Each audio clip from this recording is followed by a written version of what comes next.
Halo Halo, Mas Kris, selamat malam. halo Mas, selamat malam. Waduh, cerah banget malam ini. Gimana Mas? Ya, baik, sehat. Gimana Ah, Mas Kris kabarnya? sehat aja Mas. Oke, baik. Oke Mas, Masih sebelumnya nih terima stay at kasih ya home. kepada Mas. Mm-mm. Terima kasih sama Ya, Mas Kris karena udah berkenan join di program Air Talk malam hari ini Mas. Mungkin sebelum kita lanjut Mas ke sip. pertanyaan dan menyapa seluruh sobat setia Space Review, Mas Kris mungkin bisa diceritain Mas background pendidikan Mas Kris, background apa gitu dari Mas Kris awal hingga saat ini sudah menjadi seorang air traffic controller Mas. Silakan Mas. Oh, dari awal dari mana ini Mas? Dari lahir atau? Enggak, dari pendidikannya aja, mungkin pendidikan ATC-nya, Mas. Oh, dari pendidikan ATC. Jadi langsung aja pas lulus SMA ya. SMA Iya, silakan. sebelumnya, iya saya kan alumni dari SMA Manado. Terus Oke. eh sebenarnya dari awal aku nggak tahu soal ETC itu apa, mengenai dunia penerbangan juga nggak ada, pokoknya kepikiran bahwa ada profesi yang namanya ETC juga nggak pernah ada, nggak pernah tahu Iya, sebelumnya gitu Mas. Ya, iya. terus pas ada buka sekolah kedinasan, kebetulan saya Hmm, lagi waktu itu lagi pulang kampung ke Ambon. Nah, oke. bukalah itu dinas perhubungan buka untuk sekolah penerbangan ini dan sebagainya. Terus aku kan Ah, jurusan IPS. Terus pada oh, tahun itu penerimaan untuk IPS terakhir. Jadi kalau sekarang orang mau sekolah ITC jurusan IPS kayaknya udah nggak keterima lagi. oh udah nggak Itu. terima lagi ya? Iya, Oke. udah nggak ada lagi setahu saya. Tapi kalau untuk yang sekolah swasta itu IES itu aku nggak tahu. Ya, Oh, oke. kemungkinan sih ya ada sih Mas. Iya, jadi Oke, ya oke. udah. Akhirnya aku iseng-iseng buat ngikut itu sekolah itu. Hmm. Lo ngikut tahap tesnya selanjutnya sampai lulus. Ya udah jalanin aja gimana. Pas masuk asrama pertama juga nggak tahu pelajaran ETC seperti apa. Wah, jadi Iya, benar-benar baru, Mas ya? iya Mas. Jadi benar-benar Wah, kaget juga pas, oh ternyata ada profesi seperti ini di dunia penerbangan gitu. oh, Ya udah Mas, jalanin 3 tahun aku sekolah di ATKP Makassar, Akademi oh, Teknik dan keteknya. Keselamatan. Iya. Jadi sekarang udah ganti nama jadi Poltek Bank Makassar kan. Oh Lalu ya, lintas Poltek Bank ya, udara. kemarin penyetaraan ya. Iya. Oke. Jadi Untuk sekarang saat kan ini, udah. hmm, Iya. untuk saat ini sekarang tugas di mana, Mas? Ngontrol di bandara mana? Saya di Palu, Bandara Mutiara Sis Al Jufri. Oh, Gitu. yang kemarin gempa itu ya, Mas ya? Iya. Gitu, Ya, Mas. deket Donggas itu ya. Iya, benar sekali, Mas. Bandara yang apa manuver sempit itu. Iya, Oke. opposite kan. Jadi masuk sama keluarnya satu jalur. Ya, Kurang sama lebih seperti itu. W33. Oke, Mas, kita lanjut nih ya. Sebagai seorang ATC nih Mas Kris ya, memiliki tugas apakah mengatur lalu lintas udara. Mungkin Mas Kris bisa ceritakan Mas, bagaimana sih cara mengatur lalu lintas udara itu ke teman-teman Airspace Review Mas? Mengatur lalu lintas udara, gambarannya mungkin secara umum aja ya, Mas ya. Iya, silakan. Iya, teknis secara umumnya mungkin kan seperti yang sudah dilihat video-video aku sebelumnya, gimana juga aku menyempatkan sedikit bagaimana supaya orang umum itu tahu lah gimana ATC itu ternyata kita mengatur lalu lintas udara itu dengan cara berbicara. Kita Oh, ya pakai frekuensi radio yang sudah ditentukan oleh dari pihak engineer navigasinya kita, ya kan? Jadi hmm. kita menggunakan itu frekuensi radio itu untuk berbincang sama pilot. Jadi perbincangannya kita sama pilot itu sudah termasuk ke dalam instruksi, clearance, informasi dan sebagainya yang berguna sebagai keselamatan penerbangan yaitu. Dan juga ada alat-alat pendukung seperti mungkin VOR. VOR itu kan gunanya untuk mengetahui posisi, Mas pasti tahu juga ALS, Iya. kemudian radar. Tapi kan di Iya. seluruh Indonesia nggak semua kan punya radar. Iya. Nah, itu aja sih gambaran poinnya untuk kita mengatur lalu lintas udara pastinya dengan cara berkomunikasi dengan pilot dari darat dari darat ke udara, dari udara ke darat juga gitu. Oh, oke. Oke Mas, kalau kita boleh cerita nih sebagai throwback pendidikan Mas tadi ya, kita kembali ke pendidikan. Itu sebelum Mas lulus, mungkin ada nggak sih Mas kayak apa magang-magangnya, on job training mungkin di bandara mana gitu pengalaman Mas dulu? Oh ada. Jadi Di mana Mas? saya on the job, iya OJT pertama, saya kan 2 kali OJT kan. Jadi OJT pertama untuk tower, untuk ADC, Mm-mm. aerodrome, saya OJT di Banyuwangi. Dan itu memang kompleks saya rasa kalau OJT di sana. Ya, Kenapa terus Mas? Bisa kedua, ceritain mungkin. kalau kompleksnya sih di sana kan operating hours-nya itu dari jam 6 pagi sampai jam 4 sore. Sedangkan pesawat di sana bisa take off dan landing itu bisa sampai 140-an lah dalam sehari itu. Jadi Iya. karena itu kan flying school itu kan ada 3 di sana. Ah, ah. Ada BIFA, BP3 sama apa satu itu aku lupa namanya. Apa Mandiri Tahun apa. berapa itu Mas melakukan OJT di Banyuwangi? OJT Banyuwangi awal tahun 2017. Jadi saya di Oh. dunia ITC ini masih tergolong baru, Mas. Baru Gitu. ya 2017. Oke. Iya. Apalagi kalau jam 7 ya, 6R Citylink itu pesawat BP3 Mas suruh holding di downwind tuh wah pasti ribet banget tuh kan Diva. Iya, Jam 7 kan datang semua tuh ribet. yang dari Jakarta trafficnya kan. Iya, Apa jadi tuh 6R kalau 252. Ah, Super Green ya 703 wah lengkap semua ya Mas ya. kebetulan saya waktu di sana kan belum ada itu, Mas. Belum ada Nine Air sama Citylink sih waktu aku di sana. Oh, Tapi kan iya, masih cuman pesawat Wings pada saat itu ETR aja. Tapi Wing Sabani kompleks. 1881. Iya. Cuman kompleks aja kan karena ada yang training di circuit, ada yang mau masuk untuk landing, ada yang mau pergi Iya, ke training area. Jadi benar-benar pengalaman yang seru sih kalau iya. saya OJT di Saya bisa Banyuwangi. bayangkan sih Mas. Mas juga kan masih itu masih student siswa dan itu Iya, ada siswa-siswa juga ya anak-anak Banyuwangi BP3 tuh. Dari training iya, area apa tuh? Panggang Bay, Celuring, Genteng, iya, terus iya, Topan, lengkap. Itu semua tuh pasti kalau balik cus suka rebutan apalagi iya, anak-anak BP3 tuh Mas ngarang-ngarang semua. Iya kan? iya karena kan Dan itu Mas pasti mesti kan, ngatur traffic di selatan dan yang coming dari iya, utara juga. Wah, itu tuh ribet. luar biasa banget sih. Apa beban mentalnya Mas ya? Iya Mas. Jadi kalau 2 jam ngontrol di sana memang benar-benar kompleks sih kalau saya untuk sebagai student yang apalagi baru pertama OJT kan. Terus yang Ah, saya ngontrol adalah siswa juga Mas. Jadi siswa juga. sama-sama iya sama-sama ngajar juga kita. Oh kacau lah pokoknya. Aduh. Kalau Ya, tapi untung Barati sabar orangnya. Barati sabar. Iya, betul. Oke, Mas, kita lagi ke pertanyaan selanjutnya. Nih, bagaimana ya, Mas ya, jika seandainya seorang air traffic controller melakukan kesalahan dalam mengatur air traffic, Mas? Apa yang mesti dilakukan di momen itu, Mas? Jadi kesalahan untuk membuat kesempatan untuk membuat kesalahan sebagai seorang air traffic controller itu sebenarnya merupakan hal yang tabu ya kalau Iya, saya. Tapi sebagai manusia pasti kita sering melakukan betul. kesalahan. Nah, cuman Hmm, ada memang pepatah yang bilang kadang gini Mas. Sorry, hmm, soalnya biasanya orang itu biasa bilang, kenapa sih butuh ATC di langit? Padahal kan langit kan iya, luas, tapi kan ada iya. pepatahnya kalau di dunia penerbangan kita biasa bilang juga sky is vast but there's no room for error. Jadi memang Ah, langit luas tapi tidak ada waktu untuk kita membuat kesalahan di sana kan. Ya, iya, seperti gambaran iya Mas. Jadi kalau kita membuat kesalahan itu sebenarnya tidak boleh atau tidak diharuskan.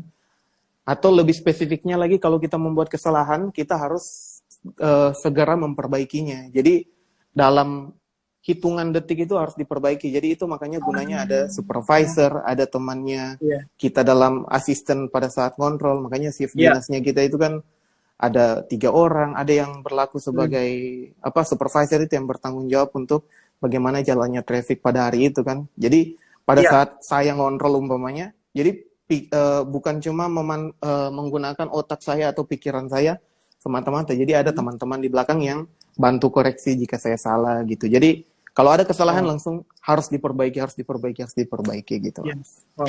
Berarti itu saling membackup, Mas ya. Jadi kalau ada temen Iya, yang ini, oh ngingetin ini salah gitu ya. iya pastinya Mas. Wah, luar Jadi biasa banget. nggak boleh membuat kesalahan lah pokoknya gitu Jadi gitu intinya. teman-teman, sebagai traffic control tugasnya berat loh. Apa kalau ada apa-apa tuh saling ingetin. Jadi itu semua demi keselamatan bersama Mas ya, betul ya? Iya benar sekali Mas. Oke Mas, kita lanjut ke pertanyaan selanjutnya nih. Dalam mengatur air traffic nih Mas ya, lalu lintas udara maksudku. Seringkali kita mendengar bahwa sering terjadi hal yang tidak seharusnya terjadi Mas ya. Sebagai contoh nih, sebuah pesawat baru diberi perintah untuk melakukan desain mendadak atau apa penurunan ketinggian ya. Artinya melebihi batas dari top of descent. Jadi pesawatnya harusnya desainnya terlambat, turunnya terlambat Mas. Sehingga akhirnya pesawat mesti desainnya tuh buru-buru atau expedited descent. Nah, dan Oh, itu ternyata membuat penumpangnya di belakang tidak nyaman. Sebenarnya tuh hal itu kenapa bisa terjadi Mas ya? Mungkin bisa diceritain Mas. Jadi kalau pesawat melakukan expedite descent kan Mas bisa banyak faktor ya. Iya. Jadi umpamanya mungkin saya bikin dalam 3 atau 2 faktor. Jadi kalau contoh dalam 1 faktor, mungkin yang pasti kalau pesawat melakukan expedition itu adalah emergency. Dan emergency itu bisa pesawat itu engine-nya failure atau tidak Hmm. berfungsi dan sebagainya Iya. kan. Jadi makanya itu dia harus diprioritaskan. Jadi kalau macam Oh, estimasinya dia harusnya dia lebih lambat dari sebelumnya, terus ketinggiannya di atas, umpamanya dalam 1 poin sebelum dia bertemu dengan lawan pesawatnya yang lain. Jadi kita sebelum kita kasih instruksi kita confirm juga ke pilotnya. Umpamanya dalam bahasa Indonesia kita pasti bilang, Cap bisa nggak sebelum sampai poin ini Cap bisa mencapai ketinggian ini supaya menghindar oh, dari traffic yang di depan oke. yang mungkin bakal ketemu sama captain ya. Jadi dia harus Oh, kejar itu. Kalau captainnya bilang iya atau dia sanggup, oh oke, kita kembalikan decisionnya by pilot juga kan. Kita sebagai ATC kan dari pilot itu kan lebih tahu lah. Memang kita yang iya. mengatur, tapi mereka yang lebih tahu gimana kondisi di atas. Jadi kita pastinya confirm juga. Itu 1 contoh. Terus Iya. contoh yang kedua mungkin estimasi pesawat yang hampir bersamaan begitu, umpamanya Iya. 1 poin, tapi pesawat yang di atas ini dia harusnya sampai ke poin untuk arrivalnya dia lebih duluan, tapi yang pesawat yang sebelumnya ini dia di bawah pesawat yang harusnya estimasinya lebih duluan, otomatis kita menggunakan cara itu juga adalah yang diatur prosedurnya kita dan sebagainya. Saya mungkin nggak jelasin secara spesifik, tapi untuk sampai dia ke poin ini, ya udah dia sebelum poin ini dia harus sampai ke ketinggian eh, ketinggiannya harus dibawa pesawat yang estimasinya lebih di belakangnya dia, kurang lebih seperti itu sih Mas. Contoh Oke, di berarti lapangan yang kita terapkan. oke, berarti itu semua kita lakukan tuh demi separasi traffic yang aman ya Mas ya, betul ya? Iya, iya. Oh, Jadi kalau macam tidak memungkinkan untuk descent, expedite descent, ya kita nggak akan lakukan. nggak Pokoknya akan lakukan. pastinya instruksi atau arahannya kita pertama untuk pesawat itu atau si pilot itu kita tetap mengutamakan keselamatan. Jadi kalau macam keselamatan itu sudah terpenuhi, pastinya kita pakai efisiensi. Efisiensi itu yang tadi saya jelaskan bagaimana Ya. ketinggian dia mencapai ketinggian itu untuk estimasinya tetap sama dengan yang dia perkirakan sebelumnya itu sih Mas. Wah, oke. Baik, Mas. Oke, sebelum kita lanjutin, Mas, kita nyapa dulu. Mungkin ada yang udah menyapa teman-teman Airspace Review. Oh, Bilang, wah, halo Mas Krisna dari Ola Clara 30 nih. Waduh, mana? Wah, halo. ada fansnya ya. Oke, Kebanyakan nyimak kayaknya ini. banyak yang menyimak nih. Oke, oke Iya. Mas, karena ini pada penasaran nih ya, kita lanjut lagi, Mas. Nih, ada isu, Mas ya, yang mengatakan bahwa seorang ATC seperti Mas Krisna ini juga harus katanya memiliki lisensi pilot, setidaknya private pilot license, Hmm. agar seorang ATC bisa memiliki gambaran lebih saat air traffic ATC itu mengontrol lalu lintas udara. Bagaimana tanggapan Mas Krisna mengenai hal ini? Silakan, Mas. Jadi memang saya pernah dengar itu isu itu bagaimana ETC perlu untuk PPL itu Iya, private pilot license ya kalau nggak salah ya, iya, penyanyi. betul. Ah, ya, private pilot license. Jadi itu kan jadi saya ada setuju sama nggak setuju. Ada sisi positifnya ketika seorang ATC mengharuskan untuk punya license pilot itu, kita aja sebut aja Ya, PPL itu license pilot kan. iya, License pilot itu, terus ada sisinya juga saya kurang setuju. Jadi kalau macam pertama saya bahas mungkin dari setujunya saya. Jadi kalau setujunya saya itu memang bagus juga karena dari kita pihak ATC itu bisa dalam memberi instruksi itu kita tidak semata-mata mengatur pilot dengan apa yang judge-nya kita kan, judge-nya kita sebagai seorang iya, ATC, tapi kita bisa mengatur si pilot itu dengan judge-nya kita sebagai seorang ATC juga sebagai seorang pilot. Jadi kita bisa ah, membayangkan bagaimana ketika saya memberikan instruksi ini kepada pilot, pilot ini akan membuat suatu manuver seperti ini, desain seperti ini dan sebagainya kan. Itu sisi positifnya pasti lebih memudahkan, apalagi kalau macam saya memberi satu instruksi pastinya saya lebih percaya diri. Oh, bisa kok dia untuk lakukan ini, atau saya nggak beri instruksi karena dia mungkin nggak bisa lakukan ini karena saya punya basic seorang pilot.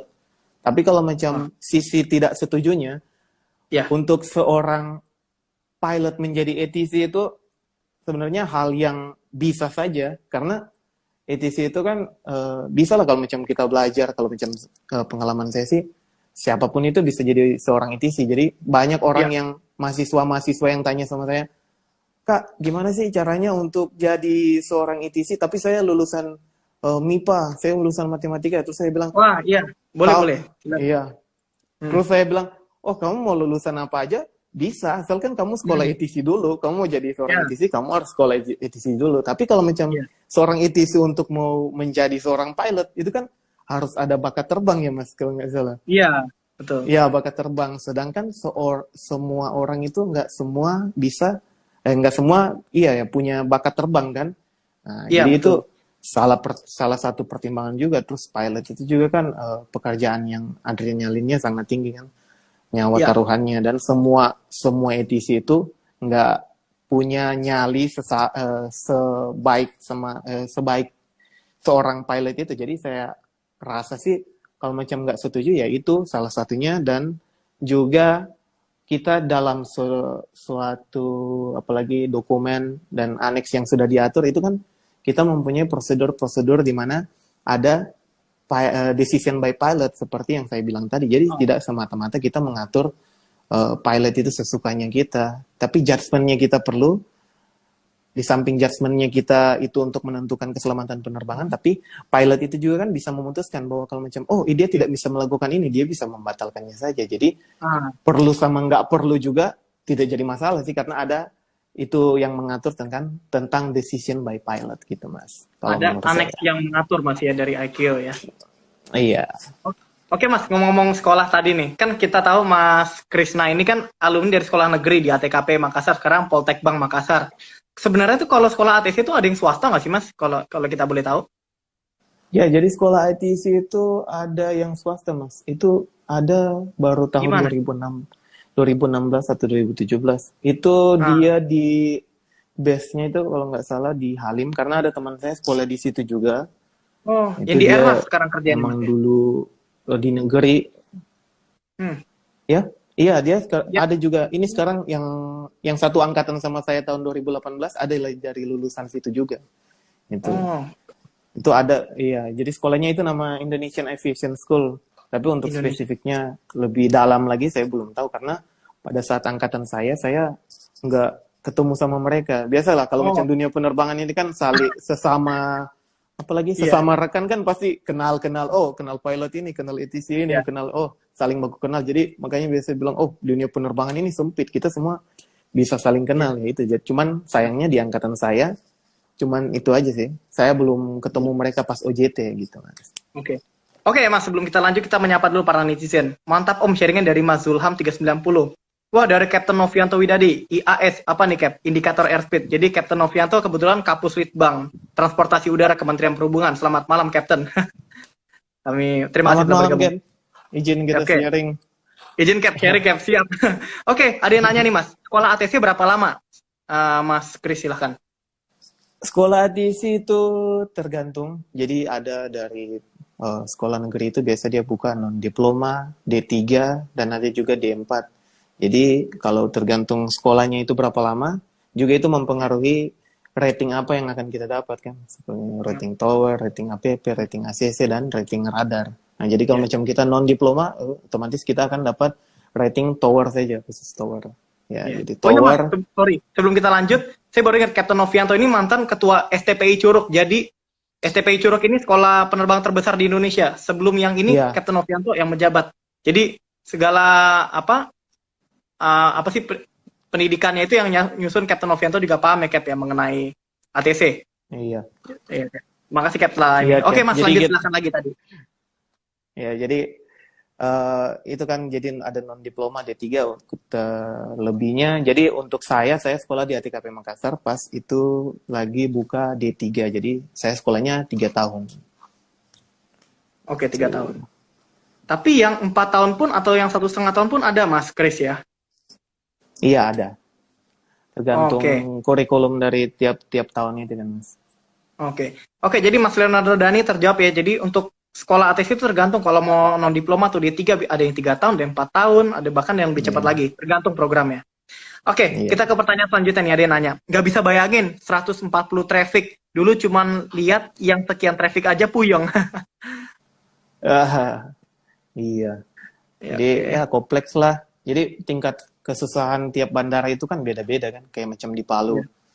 Cuman ya 30 sampai 40 traffic. Tapi puyengnya itu pada saat ada yang mau masuk sama ada yang mau keluar secara bersamaan. Ya gitu In aja out sih. traffic. Oke. Iya.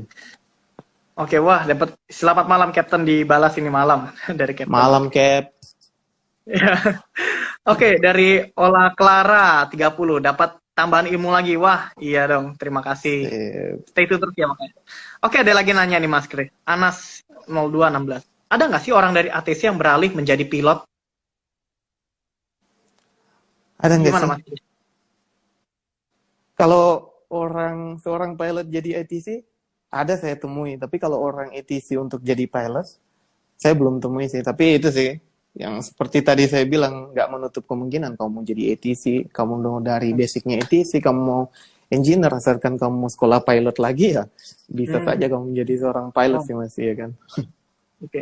Tunggu, berarti dari seorang pilot menjadi ATC itu ada Mas? Ada, tapi itu senior saya kebetulan pada saat masa, apa ya, itu namanya, Oh, tahun 90-an itu.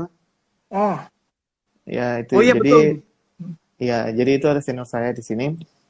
Dia dulu sudah sempat jalani pendidikan pilot selama berapa tahun, 1 tahun kalau nggak salah, terus dia beralih ke ATC. Oh, oh ya bisa. Itu Ada sih juga Mas. nih Mas, betul kata Kapten Novianto, Mas Pangsa Aswia. Jadi beliau Mas Pangsa ini seorang ATC dan dosen di STPI Curug ya. Dan Hmm. beliau ini Mas Pangsa juga disekolahkan penerbang lagi. Jadi saat ini Mas Pangsa juga sudah memiliki lisensi CPL-IR.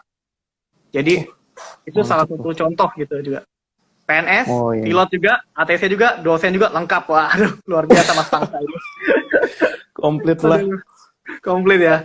Oke Mas, ini kita lanjut ke pertanyaan. Ada lagi nanya, selama jadi ATC, pernah nggak sih mengalami masalah-masalah yang menegangkan? Tolong ceritain, Mas.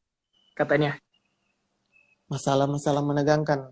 Kalau masalah Iya. menegangkan itu hampir kayaknya tiap kalau traffic rame atau itu selalu ada sih masa-masa menegangkan karena tanggung jawabnya seorang ATC itu ya besar lah. Kalau macam saya mau bicara panjang lebar lagi ya bakal panjang. Jadi ada salah satu contoh itu pada saat paling menegangkan itu kalau eh, kita suruh pilot untuk report di posisi sekian, terus pilotnya nggak report-report, kita telepon ke adjacent unit, terus dia belum kontak juga, itu kayaknya masa-masa menegangkan yang hampir kadang terjadi gitu Mas.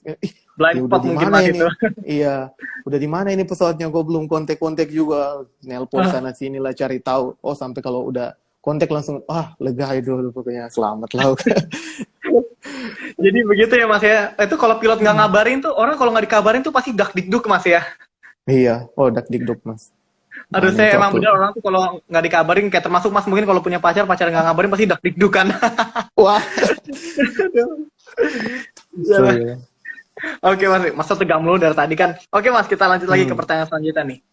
Ada yang nanya, cara pengambilan keputusan, decision seorang ATC saat penerbangan mengalami masalah tiba-tiba itu gimana sih Mas? Mungkin ada engine mati kah atau apa gitu? Atau ada orang meninggal Mas, di onboard? masalah decision by ATC ya? Iya, Iya, silakan Mas. jadi decision by ATC, jadi itu kan harusnya banyak kasus ya, tapi kita kasusnya tadi seperti orang, apalagi orang apa ya? Orang sakit lah, orang Iya. sakit. Seumpamanya ya seperti yang tadi dia harusnya dia itu umpamanya dia urutannya untuk landing itu dia urutan ke-5 saat dia di Iya. udara urutan ke-5.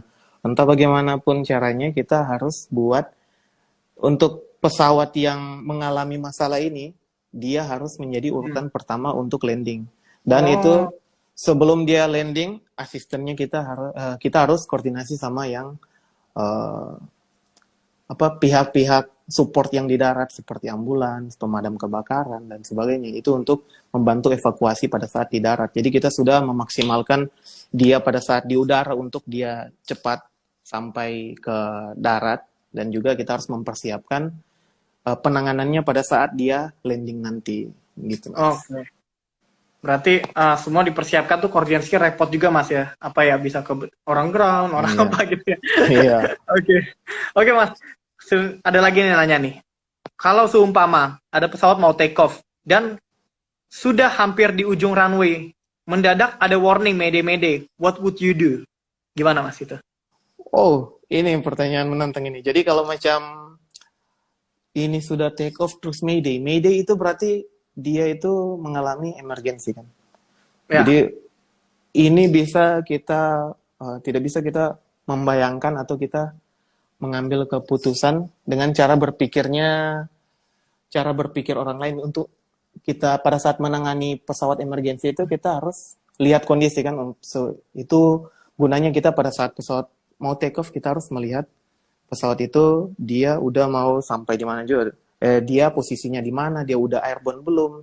Posisi pada saat dia sudah airborne dia mau kemana itu kan posisinya kita harus perhatikan. Jadi kalau macam sudah di ujung runway itu tidak mungkin kita membatalkan untuk take off kalau sudah di ujung runway Mas. Tapi kalau macam runway-nya panjang, clearway-nya ada, ya kan, clearway-nya ada, stopway-nya mumpuni untuk pesawat itu pada saat dia over runway dia bisa si pilot itu bisa handle untuk mengurangi kerusakan pesawat itu ya mungkin bisa kita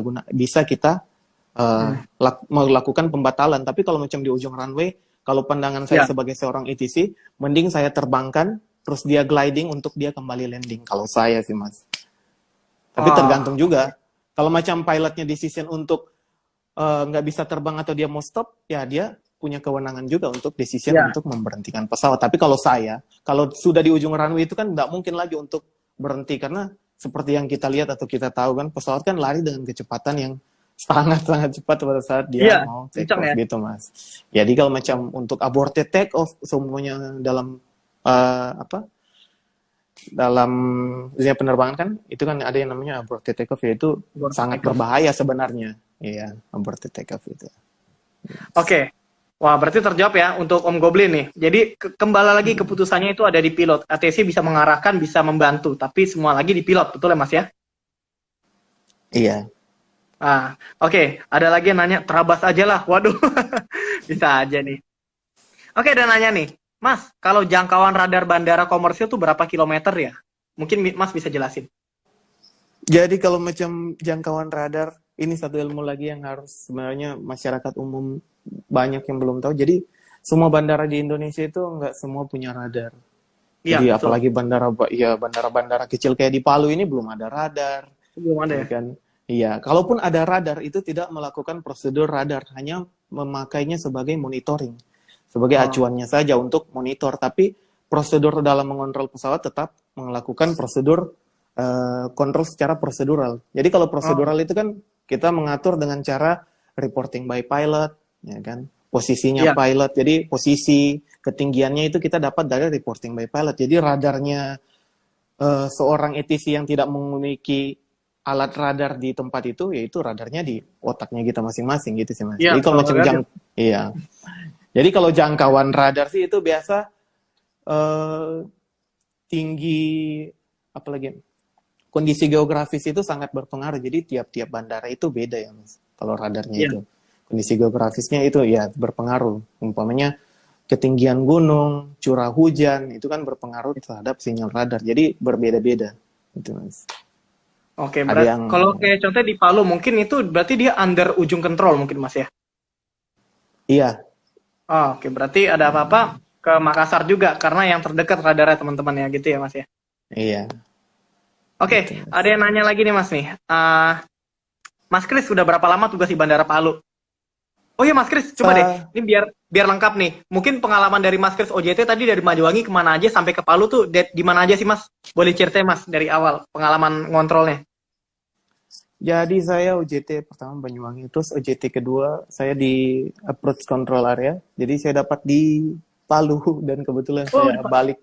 Iya OJT. Saya Tahun berapa Mas? Di Palu. Tahun 2018. Gempanya kan September. Jadi saya selesai OJT itu bulan Agustus. Bulan Agustus saya selesai OJT, September gempa. Terus Oktober, November saya balik penempatan Palu sini lagi. Gitu. Berarti sempat kenal dengan almarhum juga ya waktu itu ya, almarhum Antonius ya? Iya, jadi kebetulan almarhum Antonius Agung itu adalah kakak asuh saya sih, Mas. Di barak Ya. juga. Iya, Oh, jadi itu kan almarhum itu kan satu tingkat di atas kita. Jadi kalau iya, anak-anak asrama kan pasti tahu itu kakak asuh. Kakak asuh itu kan kayak iya, mentor, kayak saudara di dalam iya, asrama itu aja. Jadi saya sama iya. almarhum itu memang sangat dekat juga sih, gitu. Apalagi pas UJT di Palu sempat ketemu dia juga, gitu. Iya, itu cukup sangat sedih gitu, termasuk kehilangan anggota keluarga ya bisa dibilang Mas ya. Iya mas, Tapi ya pokoknya. itu menjadi cerita bagi kita semua, ya buat teman-teman juga sharing. Oke Mas Iya. Kris, setelah itu dari Palu kemana lagi Mas? Ada kemana? Setelah dari Palu, sudah itu OJT kedua saya, terus balik pendidikan, lulus, ya sudah terus penerimaan Airnav untuk Mhm. ambil profesi ATC. Pas penempatan, ya sudah penempatan dapat Palu, kembali lagi ke Palu gitu mas. Ke Palu lagi. Memang jodoh berarti di Palu ya. Iya, Berarti pengen nggak sih sebenarnya kayaknya. kalau Mas lebih lebih pengen ngontrol di Palu atau di Ratulangi? Kan Kalau Mas orang Manado. saya, oh enggak, saya orang Ambon, cuman ibu saya memang Manado Oh, gitu aja. Cuman oh adalah, tadi SMA Manado iya, tuh ya. iya, Iya. cuman saya SMA di Manado gitu. Iya, Oke, jadi oke. kalau Ratulangi sebenarnya itu pilihan saya juga sih mas. Kalau Iya, ini Manado itu, iya, saya juga sebenarnya mau di Manado juga, cuman ya berkata lain di Palu ya sudah jalanin aja di Palu. Karena sudah. iya, jadi itu kan kita kan pas penempatan itu kita milih itu kan berdasarkan ranking sama kuota. Jadi kalau rankingnya kau dibaca segini, terus kuota Manado masih ada, ya udah kamu masuk. Kalau rankingnya kamu dibaca pas segini, terus di Manado udah full, oh kamu harus ganti lain lagi gitu. Ya udah aku pilih Palu Oh, aja. oke. Iya. Oke Mas, kita lanjut nih, ada yang nanya. Sharing sangat berguna, menambah pengetahuan, sinyal juga bagus, jadi oke. Waduh, mantap Pak Roni. Siap, terima kasih. Ini Pak Roni ini bosnya Space Review ini. Malam Pak. Aduh. Oke, ada lagi nanya. Kalau nggak salah pas kejadian, almarhum Antonius ya, Mas Antonius, sempat menerbangkan satu pesawat yang akhirnya diabadikan di udara. Betul nggak? Menerbangkan pesawat apa tuh? Saya juga nggak ngerti. Jadi Mas Antonis itu pada saat itu ada batik sore terakhir itu dengan nomor penerbangan ID 6231. Jadi itu pada Itu saat Triwan ya? pesawat itu, ya 6231 pada saat dia mau line up, dia dalam posisi line up, tiba-tiba itu dia pas rolling itu udah gempa gitu. Jadi Iya. sebelumnya itu, kalau ceritanya sebelumnya itu sudah ada gempa, terus karena batik ini almarhum memilih untuk stay, jadi teman-temannya ya udah dia bilang standby aja, turun aja duluan, dia kasih terbang dulu pesawat ini kan, karena jiwa kita seorang ITC itu kayaknya kalau sudah dalam pekerjaan itu kayak menerbangkan satu pesawat itu adalah hal yang sangat membanggakan bagi kita sendiri ya, karena bisa mempertemukan orang sama orang, banyak orang dengan keluarganya gitu, itu jadi pencapaian yang memang Iya. visualnya kita tersendiri sebagai seorang ITC. Jadi mungkin pada saat gempa itu dia memutuskan ya sudah, dia mau kasih take off ini pesawat batik ini dulu, karena itu juga pesawat terakhir juga sih sebenarnya. Kalau sore itu Terakhir ya? pesawat departure, iya pesawat departure terakhir di Palu, sisanya itu tinggal arrivalnya itu kan malam. Jadi mungkin Iya. keputusannya ya udah dia take offin aja pesawatnya itu, tapi ya nasib berkata lain gitu mas. Iya. Dan itu pilotnya sempat viral ya, Captain Mavela. Iya, Kapten Nanti Mavel. kita undang juga deh, Kapten Vela untuk di Air Talk ya. Oke, ada lagi yang nanya nih. Waktu gempa di Palu, Mas Kris belum bekerja di Bandara Palu ya? Sebenarnya udah dijawab, tapi mungkin bisa dijawab lagi Mas Kris. Iya, belum. Itu saya belum. Belum. Belum penempatan Palu. Saya baru penempatan kerja sebagai seorang ITC itu November. Oh, November November ya. sebelumnya itu saya masih pendidikan ya. Oke, Mas ada yang nanya lagi nih. Izin nanya, bandara dengan jadwal terpadat apa ya? Mungkin di Indonesia dengan jadwal terpadat di mana bisa dijelaskan? Jadi kalau bandara dengan jadwal terpadat di Indonesia ya pastinya Bandara Soekarno-Hatta. Soekarno-Hatta Diikuti, tuh. iya. Kerja. Iya. Runway aja sampai Diikuti. 3 sekarang. Iya, Mas. Iya. Ya, biasanya traffic ribuan per hari, sekarang jadi berapa katanya? 30 40-an ya. Iya, jadi Gara-gara drastis Covid ini. COVID ini waduh. Oke Iya, Mas, Mas. kita lanjut ke pertanyaan selanjutnya nih. Untuk Mas Krisna ya, sebagai seorang ATC, dalam menghadapi sibuknya lalu lintas udara di Indonesia Mas, itu bagaimana sih Mas? Pusing nggak sih Mas sebenarnya? Jadi kalau pusing nggak pusing sih, sebenarnya nggak kerasa sih, tapi secara tidak langsung itu pusingnya itu memang ada. Contohnya pada saat kita dinas ya, terutama kalau dinas pagi, kalau di Palu itu kan padatnya itu biasa di pagi aja kan. Pagi padat, kalau siang itu ya kalau ada extra flight dan sebagainya. Kadang kalau udah terlalu banyak traffic, pas pulang itu cuman badan sama pikiran aja yang terasa kayak macam, oh udah malas berpikir mau istirahat aja. Ya itu Oh, kayaknya secara tidak langsung yang saya sadari itu pasti capek juga kalau kerja gitu. Makanya seorang ITC itu kan dibatasi untuk ngontrol itu dia cuma bisa ngontrol 2 jam, 2 jam untuk satu kali shift itu. Tapi kalau oh, 2 jam, iya 2 jam maksimal untuk kontrol, terus dia bisa istirahat lagi, dia harus istirahat lagi. oh. Terus untuk pekerjaannya juga kan 6 jam, 6 jam dalam satu hari, terus maksimalnya itu 24 jam atau 36 jam itu dalam satu minggu, nggak boleh melebihi Oh, dari itu, gitu nggak sih. boleh berlebihan itu. Nah, iya. Oke, kalau saya boleh nanya, lebih pusing kontrol di Belimbing Sari atau di Palu? Kalau pusing, pastinya pusing di Belimbing Sari, Mas. Gimana tuh Mas, masa pusing di Belimbing Sari? Uang bandara pinggir pantai. Kalau Belimbing Sari itu, waduh, apalagi kalau macam 3 flying school itu kan saling rebutan, siapa mau duluan, terus Iya, ada yang Diva dulu, ngotek, Diva. BP3 dulu. ada yang sudah touch and go, ada yang ternyata slotnya udah lewat, ada yang harus revisi slot lagi, waduh, banyak lah Iya, pokoknya itu ininya. aduh. Terus banyak yang nggak kopit sama instruksi juga kalau macam kita kasih instruksi, tiba-tiba udah kemana ini pesawat? Oh, udah mutar ke sana. Aku suruh ke sana tadi, waduh, kacau pokoknya. Nyasar ya. Jadi udah urusan di BO juga ribet, di urusan di atas juga ribet tuh pasti saya tahu nih anak BP3 Banyuwangi suka nge-revise tuh kasih slot palsu kan tuh. Iya. Standby Oke standby Mas, di BO mereka, Mas. standby di BO ya, Diva enggak ya? Ada yang nanya nih, tes masuk ATKP itu apa aja Bang? Katanya. Jadi tes ATKP, masuk ATKP itu seperti sekolah-sekolah kedinasan sih sebelum. Ada akademik, terus setelah akademik ada psikotes, terus ada kesehatan, jasmani, wawancara. Kalau sekarang udah dilengkapi sama Pantoir juga kalau nggak salah. Kalau nggak Oh, salah oke. sih. Dilengkapi dengan pantohir ya. Oke, oke. Tuh, jadi terjawab ya tadi ya untuk tesnya. Jadi kira-kira ada beberapa tuh cukup banyak. Jadi persiapannya mesti belajar bener. Oke, Bang. Sharing dong, apa aja yang harus dipersiapkan untuk tes perekrutan dalam Airnav itu? Kalau perekrutan dalam airnav itu yang paling utama, yang pasti kesehatan ya. Kalau kita di dunia penerbangan itu, kayak macam, iya karena kesehatan itu kan rutin kan Mas. Rutin terus Iya. diperiksa tiap 6 bulan, terus kita dalam 2 tahun kita harus perpanjangin sertifikat kesehatannya kita.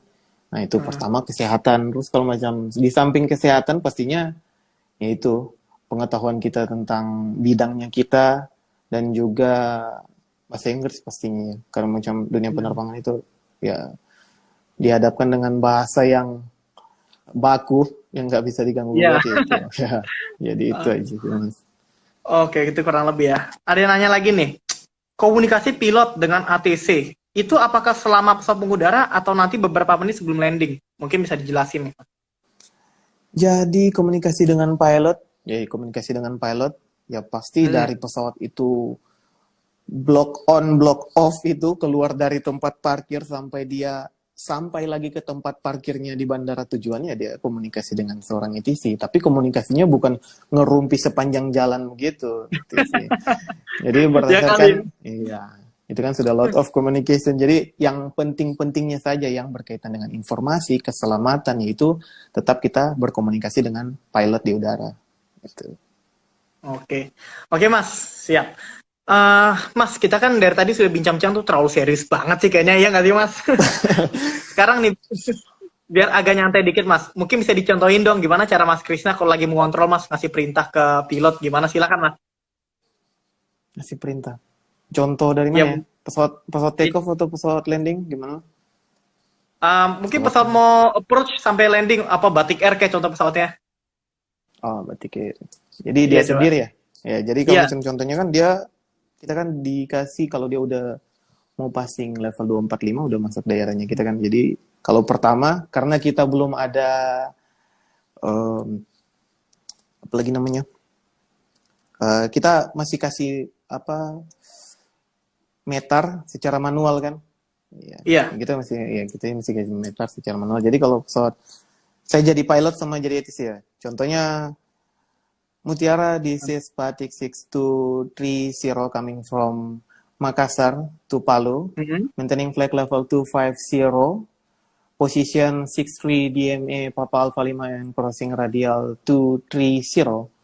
Request your Quebec Alpha Mike. Nah, terus ATC-nya jawab, Hmm. Batik 6230, copy your message and position berapa tadi ya? 60 mile radial 230 Papa Alpha 5, proceed to Donga. Expect for Fjord Approach runway 15 Quebec Alpha Mike Mutiara surface wind 350 degrees. Correction 150 degrees. 8 150. km. Visibility 8 km. Temperature 25 di point 27 Kines 1015 KFA 1005 and report when clear by ujung. Ini sudah kalau macam dia udah clear by ujung, ya udah dia kembali lagi. Mutiara Tower Batik 6230, we are clear by ujung. Now position descending to level 240, maintaining correction descending to level 240, crossing radial 250 and 30 DMA Papa Alpha 5. Batik 6230, copy your position, continue descent to 10,000, proceed to Donga, for your runway 15 report when crossing radial 270 Papa Alpha 5. Oke. Lanjut Mas. Kemudian Mutiara Tower, Batik 6230, we are crossing radial 270 Papa Alpha 5. Batik 6230, copy crossing radial 270 Papa Alpha 5, continue descent to 8,000 and clear for your demo plus runway 15. Report when heading inbound leaving point Donga. Udah pas dia Heading ini ya, Mutiara ya, lagi, Tower, Mas. Batik 6230, we are leaving point Donga. Batik 6230 Mutiara Tower copied leaving point Donga continue plus report when runway inside. Batik Mutiara Tower Batik 6230 we are runway inside. Batik 6230 inside your position from Mutiara Tower. Surface wind 150 degrees 15 knots. KNS 1015 runway 15 clear to land. Pas udah touch, udah clear, udah siap untuk pushback, ya udah landing, ya sudah kita kasih instruksi Batik 6230 landed time 2201, make one exit turn without one wheel of jacket flight taxiway Bravo for parking stand number 1. Make one exit turn without one wheel of jacket flight taxiway Bravo stand number 1, Batik 6230. Thank you. See you. See you, Cap. Oke, di depan ya, Batik 6230. Oke, kurang lebih seperti itu. Oke. Itu kalau di poin Donga itu poin paling menderitanya pilot ya, apalagi kalau di bawa Airbus baiknya steep banget. Makanya kadang Airbus itu lama dia kalau approach mas untuk livingnya. Iya, Airbus itu nggak kayak Boeing, itu Airbus tuh dia itu nggak bandel kayak Boeing memang. Oke, ada yang bilang nih, wah idaman katanya nih Mas Krisna ini. Dia bilang ini IFR, iyalah Mas IFR lah, iya IFR ya Mas Adi ya. Masa VFR baunya Batik? VFR. Pokoknya Belimbing Sari. Kalau Belimbing Sari VFR semua. Iya VFR semua. Suaranya khas ATC banget. Wah ya dari Pak Roni nih. Ada nanya, Bang, kalau ada pesawat diver dari bandara lain, karena bahan bakarnya tinggal dikit, dan ada pesawat yang ready to take off, dahuluin yang mana Bang? Ada pesawat yang divert bahan bakarnya sedikit, dan ya. Ada pesawat yang ready to take off, mana yang didahuluin? Pesawat yang mau take off? Iya. Oh, divert. Oh, divert. Oh, jadi divernya ke Palu. Jadi sebelumnya itu, kalau untuk pesawat dia kekurangan fuel itu, kalau saya sharing-sharing sama pilot-pilot yang saya kenal itu nggak mungkin. Karena pesawat pilot itu pasti menyediakan fuel yang lebih untuk antisipasi yang lebih panjang kan, Mas? Betul dia? Iya betul, fuel reserve namanya. Iya. Jadi kalau macam posisi seperti itu, kalau dia menyatakan dia emergensi, ya pasti kita dahulukan pesawat yang divert itu, yang mau divert itu, karena dia dalam posisi yang emergensi. Jadi pesawat yang mau take off itu kan bisa kita tunda dulu. Yang harus dijaga keselamatan yang pertama, yaitu yang seperti yang saya bilang. Jadi kalau macam kita mau buat keputusan, yang pertama kita pertimbangkan adalah keselamatan, bukan efisiensi. efisiensi itu bisa kita terapkan ketika keselamatan itu sudah ada gitu. Berarti efisiensi nomor 2, nomor 1 safety Mas ya? Iya, nomor satu pasti safety. Oke. Oke, dibilang. Suara ini saya sering dengar kalau pesawat sudah mau landing. Wow, Wah. dari Mbak Ola Clara. Ada yang nanya nih Mas Kris nih. Perbedaan KP dan ATC. Apa Bang Kris? Jadi kalau KP itu dia komunikasi penerbangan. Komunikasi penerbangan itu dia biasa bukan ngontrol sih, dia memberikan informasi. Jadi seorang kom itu dia gunanya untuk memberikan informasi di wilayah uncontrol. Uncontrol airspace itu adalah bukan wilayah yang termasuk dalam wilayah ATC. Jadi dalam wilayah itu gunanya orang kom untuk memberikan informasi. Umpamanya, oh ada pesawat dari sini, dia mau ke sini, posisinya segini, kondisi cuaca seperti ini. Yaitu garis besar orang KP. Tapi kalau macam untuk ATC, dia lebih pada mengatur posisi pesawat itu. Dia yang memberikan instruksi untuk bermanuver kemana, heading kemana, ketinggian keberapa, sekian, dan sebagainya. Kalau orang KP, dia di wilayah uncontrolled airspace. Jadi dia gunanya untuk memberikan informasi. Untuk manuver itu tergantung kepada pilot itu sendiri. Gitu. Pilot sendiri ya. Jadi lagi-lagi kembali lagi ke pilot sendiri ya Mas ya? Iya, kalau untuk orang ada, kom. Ya. Ada yang nanya, suruh adminnya sebagai pilot. Wah, saya nggak ngerti Pak cara jadi pilot. Admin jadi pilot, janganlah. Nanti kalau saya jadi pilot beneran, amin. Aduh. Ada yang nanya lagi nih. Amin. Palu Tower, this is 629 forward. 62904. Emang ada flight number 629 forward di sana? Declaring Mayday. Wah, emang tapi bohong. Gimana saya nggak ngerti. Wah, kangen ngontak sama nanti sih. Kangen ngontak. Wah, ini pasti anak Triple A ini nih. Delian Rido. Dari ini nih, iya Triple A nih ya. Oke Mas Delian Rido, selamat bergabung di Airspace Review. Semoga cepat terbang, cepat bergabung bersama Lion Group, jaya selalu. Oke, dari Kurais, apa tantangan terbesar ATC Bang? Silahkan, tantangan terbesar ATC. Tantangan terbesar seorang ATC kalau dalam pandangan saya itu yang terjadi setiap hari itu pada saat kita memberikan take off dan landing. Macam kita, karena kita kasih clearance take off dan landing itu kan kita mengatakan clear to land, di mana clear to land atau clear for take off itu kita memberikan instruksi kepada pilot, runway ini kita bisa jamin aman untuk dia take off. Dan sebagaimana kalau macam runway itu nggak aman, itu sebenarnya kesalahan kita juga bisa diartikan bisa kita membuat kesalahan. Jadi itu sebenarnya tantangan yang seorang ATC hadapi itu tanggung jawab itu untuk memberikan clear take off, clear to land itu. Clear take off, clear to land-nya. Oke. Berarti itu alias menjaga separasi traffic teman-teman ya. Dibilang, kasihan Kalimin kalau gue sebutin flight number yang benar. Oh iya om, benar. Oke, dan nanya, Mas, kalau pilot kan ada yang namanya type rating. Kalau ATC ini ada juga nggak sih Mas yang semacam type rating gitu mungkin? Ya, jadi kalau ATC ada juga type ratingnya. Jadi ratingnya itu yang tadi saya bilang ADC. Jadi seorang ATC itu ada 5 rating. Jadi pertama ADC. ADC itu dia biasa ngontrolnya pesawat yang dari ground sampai ketinggian 4.000. Tapi tidak semua untuk sampai ketinggian 4.000. Tergantung dari standar prosedur tiap-tiap bandara itu. Jadi macam itu biasanya dari ground sampai 4.000. Terus ada type rating approach control area, yaitu dia biasa menangani dari ketinggian 4.000 itu sampai 12.000 atau 24.000. Kemudian ACC, area control airspace, nah itu dia menangani pesawat yang 24.000 sampai 400.000, 40.000 sampai 42.000 kaki ya, kurang lebih. Ya, seperti itu sih Mas, untuk pembagiannya. Dari berapa tadi? 40.000, dari 20.000 ya tadi? Biasa kalau ACC ya. ACC kan kita kan cuman ada 2 kan, Jakarta sama Makassar. Jadi ya itu biasa 24.000 Mas. 24.000 sampai ke atas itu sudah itu miliknya area control airspace. Oke, siap. Siap ya teman-teman ya tadi ya. Ada yang nanya lagi nih, biasa dalam Critical 11 itu terjadi karena apa ya Bang? Mungkin bisa jelasin Critical 11 itu apa gitu? Jadi Critical 11 itu saya pernah nonton juga, itu sebenarnya salah sih kalau macam kita pandangan seorang ETC, tapi orang umum dia Hmm. kayak macam excited banget. Itu dia kan jatuhnya dia kayak mengadu kedua pesawat itu kan dengan Iya. kebiasaannya. Kalau saya nonton itu adalah habitnya dia.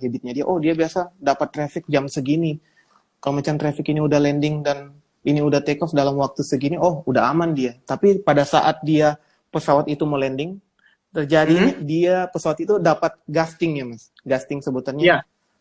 iya kan? Gusting pada saat Iya. dia mau landing itu angin yang tidak beraturan di final sehingga mempengaruhi estimasi pesawat itu mau landing itu sehingga jadi amburadul itu dia judgement-nya dia yang kebiasaan Oh, habitnya berhari-hari pesawatnya seperti itu. Sebenarnya itu hal yang salah sih. yang salah ya. Oke, Kalau oke. menurut saya. Oke, boleh. Silakan kan itu dari jawaban dari narasumber. Oke, Mas, ada yang nanya juga nih. Janji Taruna kelima, Bang. Wah, apa nih janji Taruna perhubungan? Oh, silakan, Bang. Jadi Taruna kelima. Wah, janji Taruna kelima.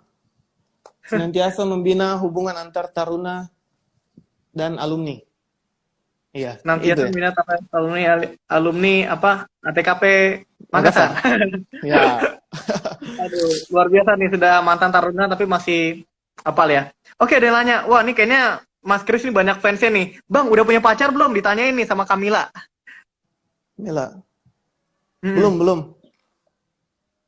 belum punya single. Jadi Semoga buat pacar. teman-teman yang ladies di sini single bisa langsung follow Mas Kris dan bisa langsung kenalan DM. Jangan lupa di DM ya. Abis ini. Luar biasa, Mas. Oke, Mas Kris, Siap. kita lanjut ke pertanyaan selanjutnya. Bang, izin tanya, kalau ILS mati gimana, Bang? Oke. ILS mati gimana ALS tuh kalau mati. ILS? ALS mati Iya. enggak? Jadi kalau ALS mati, ya masih ada VOR kan. Ah, Jadi kalau jadi ALS itu dia kan gunanya untuk mengatur ketinggian pesawat untuk landing ya mas. hmm, Ya. Iya. iya. Jadi kalau ALS masih ada VOR. Jadi kalau macam VOR mati juga masih bisa pilot itu melakukan landing secara visual. Oh, oke. Iya. Jadi masih bisa visual lagi ya kalau ILS mati. Jadi nggak semua tergantung dengan instrumen. Iya. Oke, ada yang nanya, Bang, kapan tiket harus on dan off? Mungkin bisa dijelasin. Kapan tiket harus on dan off? Itu maksudnya gimana ya mas? Mungkin kalau maksudnya apa namanya tiket on atau off itu kan traffic collision avoidance system ya. Iya. Saya juga nggak ngerti sih maksudnya gimana. Itu kan barang yang terhubung Iya. dengan radar ya. Dan itu juga Iya. pasti kalau dalam pesawat itu tuh nyala terus kalau pesawat itu memiliki Iya. tiket tersebut. Iya. Jadi jawabannya Jadi kalau bisa di Jadi kalau tiket itu sebenarnya dia selalu on gitu. Cuman selalu dia on. bunyinya pada saat dia mau tabrakan atau posisinya near miss ya, hampir ketemu. Iya. Nah, itu pasti tiketnya itu berbunyi, bukan tiketnya itu on atau tiketnya itu off. Pada saat Iya. pesawat terbang itu yang mempunyai alat tiket, dia selalu mengonkan itu untuk antisipasi kalau ada traffic yang tidak diminta-minta akan tabrakan atau mengidentifikasikan dia akan mengalami tabrakan ya pasti dia akan bunyi gitu sih. Tadi ada yang nanya nih, Bang, ada yang dekat nggak sih sama Abang saat ini? Lagi dekat sama cewek nggak, Mas Chris? Ada yang nanya. Lagi dekat, ya dekat-dekat. Apa ya? Pertanyaan apa ini? Ini pembahasan penerbangan kok jadi personal. Dekat ya pasti ada sih. Ada sih. Oke, ada yang nanya nih. Jadi ingat terbang almarhum teman dari Cengkareng ke Semarang pakai Cessna. Sampai sekitaran Cirebon, antena kena petir. Dan nggak fungsi, akhirnya desain hanya buat telepon ATC. Wow, itu bisa terjadi ya ternyata ya. Oh iya, saya juga baru tahu. Okay. Iya. Tadi ada yang nanya juga Mas Chris. Light gun itu apa tuh penjelasannya tuh? Bisa dijelaskan nggak? Mungkin light gun tuh Mas Chris bisa jelasin. Oke, jadi gun light itu dia berfungsi pada saat radio ATC atau radio dari pilot itu bermasalah sehingga ATC dan pilot tidak bisa berkomunikasi dengan menggunakan radio frekuensi. Jadi kita menggunakan gun light itu. Jadi gun light itu dia ada warna hijau, warna merah, dan warna putih. Jadi untuk kegunaannya itu kalau garis besar macam itu kan tidak bisa berkomunikasi. Jadi otomatis kita menembakkan warna lampu itu dengan cara berkedip, ada prosedurnya berkedip-kedip itu maksudnya apa, kalau macam tidak berkedip atau stay di warna hijau itu gunanya apa. Jadi itu gunanya pada saat pesawat tidak bisa pilot dan ATC tidak bisa berkomunikasi dengan menggunakan radio. Oh, Gitu. oke. Jadi itu Jadi gunaan menggunakan dari light gun. Tadi buat nanya ya Mas Fajar Timur Ismail ya. Oke. Sebelum ini ada lagi mungkin yang nanya nih tadi. Kalau lihat pesawat ngedrift kena crosswind, ATC itu kedeg-degan nggak sih Bang? Deg-degan. Deg-degan pastinya. Pesawat bumping aja di atas landasan itu kita deg-degan. Deg-degan Apalagi banget ya. kalau kena, apalagi kalau kena crosswind, wah. Crosswind, aduh. Jadi nggak cuma pilotnya yang deg-degan tuh, tapi ATC juga yang ngeliatin tuh juga, aduh, deg-deg. Oke. Oke Mas, kita lanjut lagi dari nanya. Bahasa apa yang resmi dalam penerbangan selain bahasa Inggris? Jadi bahasa yang resmi itu, setahu saya, ada Rusia, Cina, sama satu lagi apa ya? Rusia, Cina, sama Latin. Latin itu Spanyol kalau nggak salah. Oh, Oke. Kalau salah ya mohon dikoreksi aja. Setahu saya Ya. ada itu. Ada yang saya tahu itu ada Rusia, Cina, dan itu Spanyol. Tapi untuk seluruh penerbangan itu tetap menggunakan bahasa Inggris. Tapi untuk bahasa Cina, Rusia itu kayaknya dia pakai untuk penerbangan di lokal saja mungkin. Itu pun lokal dalam kondisi bandara yang sangat kecil mungkin. Kemungkinan kalau macam bandara internasional, namanya internasional, pasti dia menggunakan bahasa Inggris. Iya kan? Bahasa Inggris.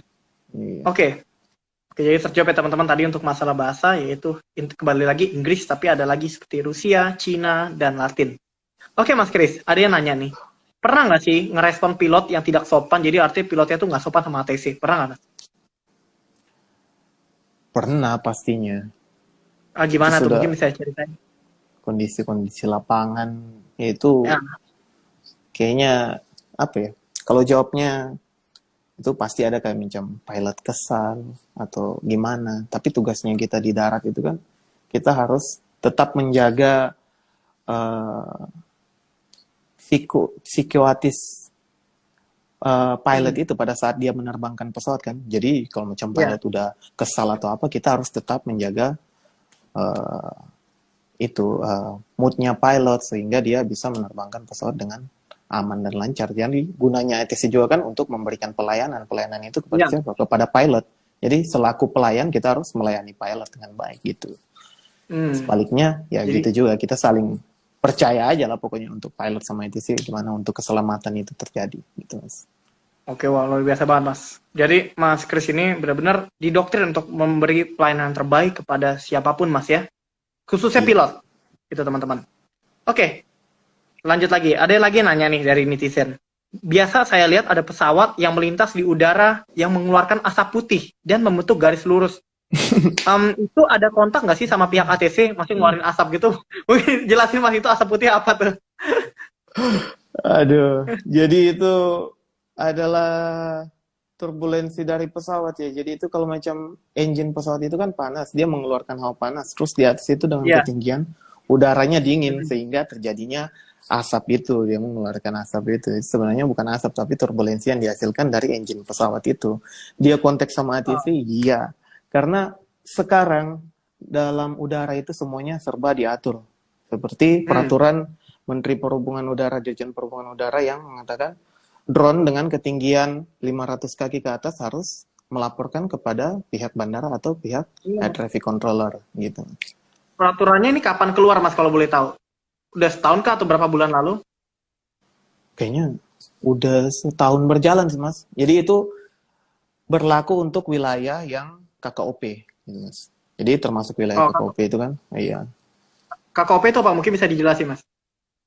Jadi KKOP itu adalah wilayah yang masih bisa dijelaskan secara umum adalah wilayah yang termasuk dalam apa lagi namanya?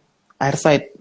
Jadi airside itu kayak macam downwind dan sebagainya itu masih termasuk airside. Airside itu adalah wilayah udaranya seorang ATC atau bandara itu sendiri gitu. Jadi kalau masih di bandara sekitaran bandara lah bahasa kasarnya mungkin Mas ya. Iya. Nah, itu di atas 500 feet mesti lapor ke ATC dari peraturan Direktorat Jenderal Perhubungan Udara. Berarti zamannya Bu Polana itu mungkin dibikin peraturannya ya. Oke. Mas Fred, sebelum kita lanjut ada yang nanya. Bang, kenapa sih 4 dibaca forward dan 9 dibaca niner? Mungkin bisa dijelasin Mas sebagai ATC. Ya, jadi kalau forward dan nine itu kalau 4 itu kan four.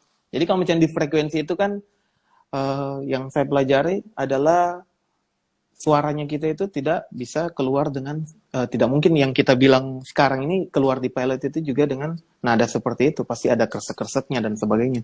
Iya. Makanya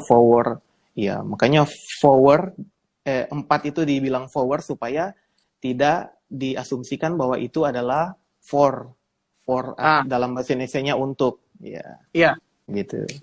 Dan kalau nine seperti main dan sebagainya, itu sama aja kayak macam forward untuk for dalam bahasa Indonesia untuk, dan for bahasa Indonesia 4. Nah, sama juga dengan main dan nine. Nah, itu makanya diganti dengan niner gitu. Niner. Oke, terjawab ya teman-teman. Jadi itu biar pronunciasinya lebih jelas forward dan niner. Gitu.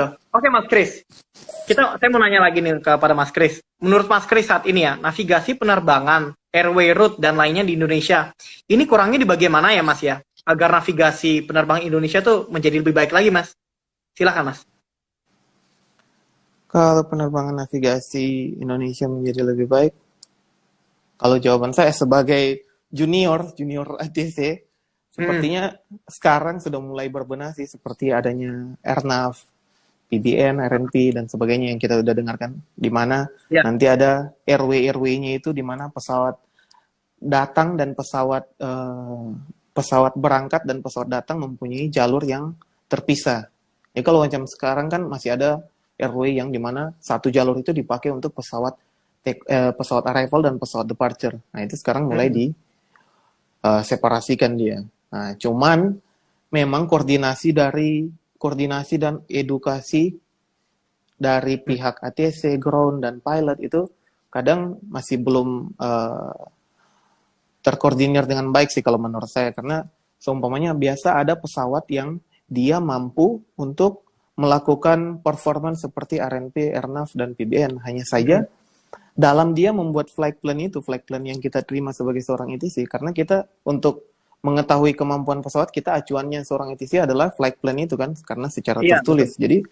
Jadi kadang flight plan yang kita terima, oh pesawat ini dia nggak mampu untuk melakukan AirNav ini, RNP ini. Akhirnya kita nggak berani untuk memberikan layanan RNP itu, RNP, AirNav, dan sebagainya. Nah itu jadi kalau saya sih mulai berbenah seperti PBN, radar ya, atau yang isu-isunya bakal diseparasikan itu, apalagi untuk kontrol air approach controlnya itu dipusatkan nanti seperti macam Pulau Sulawesi nanti pusatnya cuma Makassar aja, jadi Palu ya pas take off udah ambil aja Makassar aja, udah gitu. Itu udah pembenahan atau isu-isu yang baik yang sudah kita dengar ya itu sih, cuman koordinasi komunikasi antar pilot, ground handling, ATC, dan komponen-komponen yang lain itu belum terkoordinir. Kemampuan pesawat itu masih belum terpenuhi. Itu saja sih Mas kalau saya. Oke Mas Kris, terima kasih Mas Kris. Jika seandainya ini Mas, ada yang bertanya ya, jika kita sudah ditransfer ke ATC destinasi dan kita mengalami lost contact, lost communication, lost position, dan kita tidak bisa menghubungi ATC destinasi, bisakah kita meminta radar vector ke ATC sebelumnya Mas? Ini pertanyaan dari seorang pilot ini. Silakan Mas. Radar vector. Sebelumnya saya minta maaf, Cap, karena saya ratingku belum rating radar ya. Belum ada rating radar saya. Jadi saya belum pernah belajar soal radar. Tapi kalau macam seumpamanya kalau lost contact mungkin saya bisa jelaskan. Lost contact itu kalau macam terjadi lost contact itu prosedurnya adalah pilot tinggal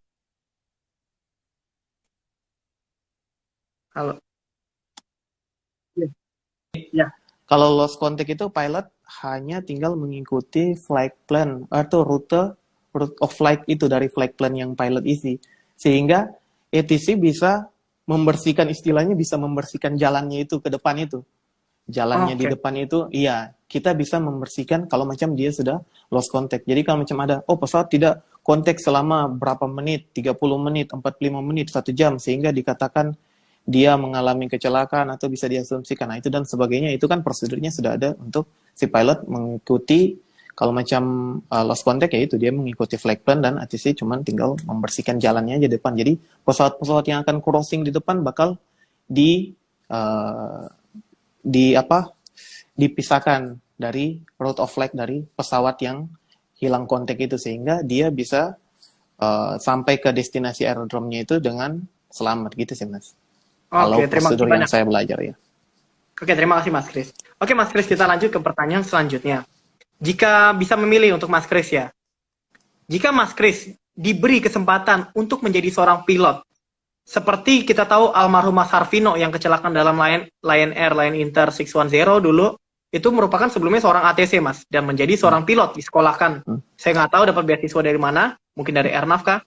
Apakah Mas Kris akan tetap menjadi seorang ATC atau memilih menjadi pilot, Mas? Bagaimana, Mas Kris? Silakan. Kalau saya mengalami kecelakaan Mas, atau gimana?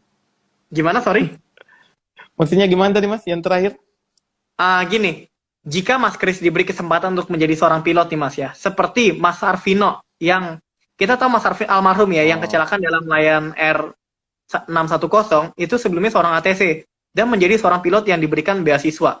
Nah, Mas Kris kalau diberikan beasiswa untuk menjadi seorang pilot akan mengambil atau tetap menjadi seorang ATC Mas? Bagaimana Mas? Silakan. Kalau saya pribadinya sebenarnya saya orangnya yang suka tantangan baru. Oke. Tapi pada saat saya menjadi seorang ATC sekarang saya tidak pernah terpikirkan untuk menjadi seorang pilot atau profesi yang lain. Karena saya pikir ilmu ATC ini saja saya belum sepenuhnya mendapatkan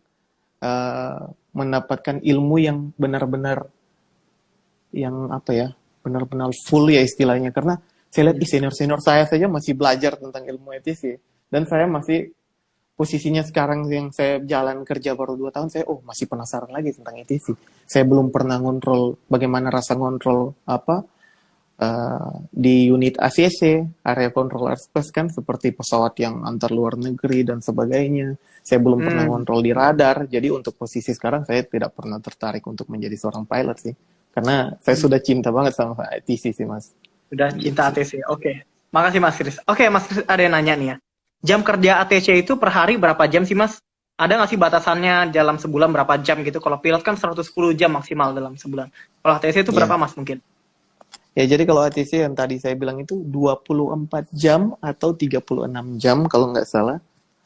Itu 24 jam atau 36 jam itu. 24 jam kayaknya Mas. 36 jam dalam 1 minggu.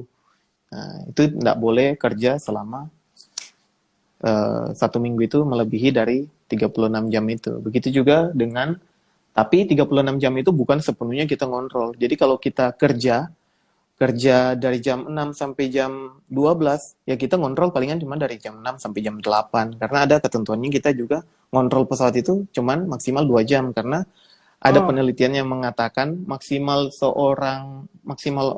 manusia itu berpikir dalam kondisi yang terbaik itu hanya bertahan selama 2 jam. Jadi makanya 2 jam aja untuk kita ngontrol, tapi kerja dinasnya kita itu 6 jam. Sisa jamnya kita itu sebagai asisten untuk koordinasi sama unit lain, sama ground, gitu dan sebagainya. Gitu, Oke, makasih Mas Kris.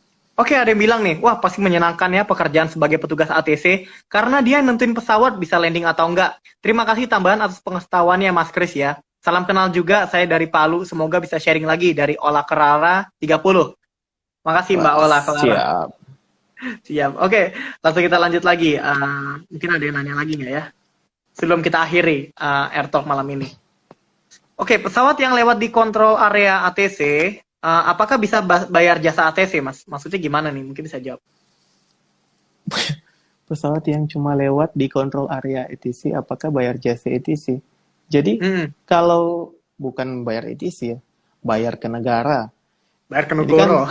Iya, jadi kalau macam tiap negara kan sudah ada wilayahnya masing-masing, di mana kalau macam pesawat mau dia dari Australia, dari Cina, kalau dia lewat Indonesia ya tetap bayar ke negaranya kita. Gitu. Oke. Terima kasih Mas Kris. Wah, ada lagi nanya. collab sama flight attendant dong, Min. Mugara atau Mugari. Wah, pramugari udah sering kita. Nanti deh lagi deh ya, Wah. kita live lagi. Sama pramugari nanti. Oke deh.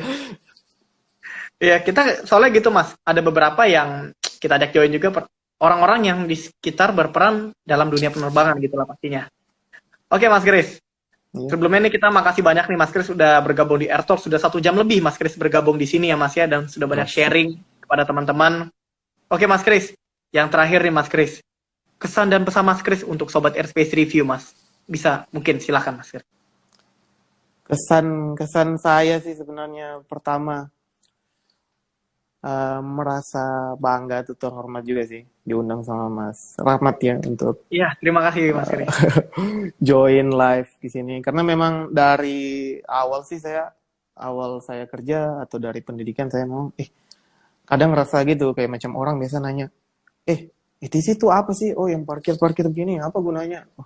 Susah kan aku kan biasa jelaskan ya udahlah terserahlah. Jadi pas kerja ini aku biasa buat video gini ETC ini akhirnya orang mulai paham juga. Jadi pas Mas undang saya untuk live ya udahlah karena saya memang dipercayakan untuk ngajar juga sih di sini ada sekolah kayak staff airlines gitu. Jadi saya ngajar. Jadi suka saya memang untuk sharing. Jadi kesannya itu sangat berkesan lah pastinya untuk sobat airspace semua apalagi membagi pengetahuan kita tentang penerbangan khususnya ATC yang memang banyak orang belum tahu, belum paham gitu sih. Iya. Kalau pesan saya sih kayaknya itu aja sih Mas. Mungkin seperti yang biasa saya bilang ke siswa-siswa saya kalau macam saya ngajar saya bilang pintar itu sebenarnya bukan pintar sih. Kita punya pengetahuan banyak pengetahuan sebenarnya hal yang keren seperti pengetahuan tentang ATC ini meskipun bukan bidangnya kita tapi wah keren loh kalau macam kau tahu tentang ATC, kau tahu tentang pilot dan sebagainya pada saat ngobrol itu keren banget gitu pokoknya itu kalau pesan saya sih jadi jangan bosan-bosan aja untuk belajar atau cari tahu apa yang kita suka atau kita senangi atau jangan juga main judge saja kayak macam itu juga kayaknya luka kecil kayak macam misal ATC itu apa sih yang parkir itu oh ya sudah terserahlah itu sebenarnya itu kan kayak macam mau jelaskan mereka juga belum tahu. Iya banyak sih memang tapi lewat airspace ini ya pasti lebih banyak yang udah tahu mungkin tentang ATC gitu sih seperti Mas Rahmat juga pas chat sama aku kan bilang wah keren Mas banyak tahu tentang penerbangan gitu. Iya saya suka baca-baca banyak teman-teman karena kebetulan memang saya kan di airspace review ini harus belajar banyak tentang penerbangan gitu harus banyak tahu ilmu setidaknya memahami kulit dari ilmunya Mas Kris atau ilmunya Captain. Oke deh. Itulah makanya saya kaget juga saya baru jalan 2 tahun tapi udah dikasih ini review kayak gini ya udahlah kita bahas aja yang saya tahu saya bagi aja udah. Gitu aja sih Mas. Baik deh Mas Kris terima kasih banyak ya sekali lagi ya. Oke teman-teman ini ada yang ketinggalan nanti lihat di YouTube aja. Oke teman-teman terima kasih buat teman-teman yang sudah berjoin di program Airtalk malam ini bersama saya Rahmat Kartakusuma mewakili Airspace Review. Seluruh redaksi mengucapkan terima kasih banyak telah berjoin dan sampai ketemu di Airtalk selanjutnya di hari Senin nanti. Dan Mas Kris Leonard Papilaya juga selaku narasumber ya, kami mohon maaf kalau ada kurang dan salah. Jaya selalu di udara, Airspace Review. Terima kasih Mas Kris, terima kasih teman-teman, selamat malam Mas. Terima kasih Mas, selamat malam. Dadah.